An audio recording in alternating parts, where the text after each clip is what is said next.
Hello everybody, it's me, Cubby, with a personal spin, and I am reviewing my first CD in a long time. And if you watch my other videos, you know I'm planning to review all of Bowie's albums. So that's what we're starting with, and I'm going to start with his debut album, which some people surprisingly don't seem to know even exists. He's not, or he wasn't very proud of it, he was kind of embarrassed by it. But do you know what? I have to say, I don't really know why. I do kind of, but I actually like it more than his second album. So, but then that's just my opinion. So this is the remastered version, I guess. Um,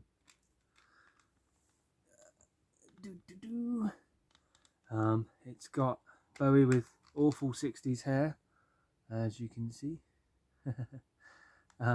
I shouldn't say that really, but it's yeah. So what do I like about the album? Well, I like the fact that Bowie was 19 and wrote every single song himself. I like his vocal performance is very good. The lyrics are interesting. Not all of them are great, but they're interesting. He manages to tell stories of sort of love and people stories, really, like The Little Bombardier.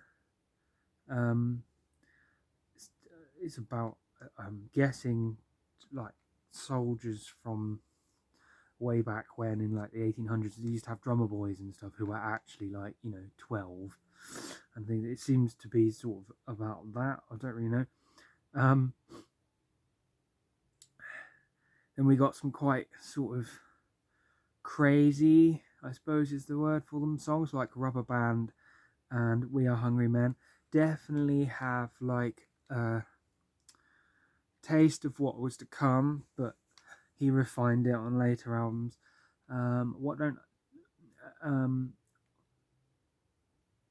then like pretty much every song is catchy to a point, at least to some degree anyway. I can literally remember how the first 8 songs go. Like I could if I was feeling like it, I could attempt to sing them for you, for example. And that to me is a good sign for an album. What don't I like about it? I don't like the fact that it's very obvious that his manager slash people in the record label he was with very clearly interfered and added like strings and stuff like that, and sort of very sort of typical of the time for sort of pop, for want of a better word for it. Which gives it a psychedelic sort of sound, but it's also dated it quite badly, and I think that's why people don't really like it. But I quite like it. I think it's pretty good. I mean, the production is very good considering it came out in 1967. It actually also came out on the day that Sergeant Pepper's was released, which is also another reason why it probably didn't do so well commercially. But it is actually a really good album. It is dated, but then I suppose you could argue that anything from the 60s is dated, but it's not bad, if you know what I mean. It sounds really good, and it definitely has glimpses of what was to come. Um, uh, and so yeah, I really enjoy this album. Another thing I like about the album is it has like a history of what was going on at the time.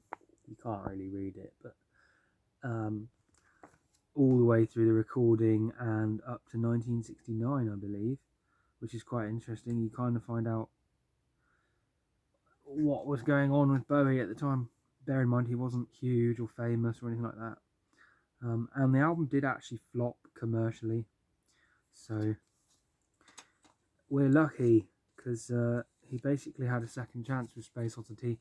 And I'll be honest, if it wasn't for the song Space Oddity, I'm not sure he would have actually managed to, because as I'll explain in another review, I don't really find that album to be that great other than the song Space Oddity, but that's for another video.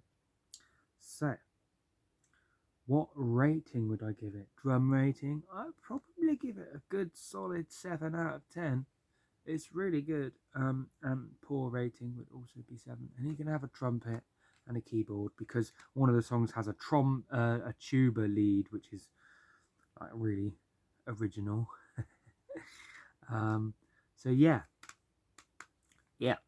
really good, definitely worth checking out.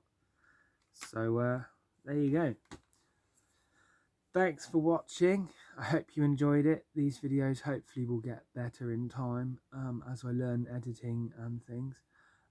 This has been my personal spin on an album, and I will be reviewing more stuff soon. I won't just be reviewing Bowie. I'm also going to be ranking Haken's discography, Lamb of God's discography, Rancid's discography. They're my favourite band, so I might be a bit biased and give everything a 10. Not really. Yeah, lots of other stuff too. So, thank you for watching. I have been Cubby. This has been a personal spin, and I will see you next time. If you like the videos, please like and subscribe, and I will see you soon. And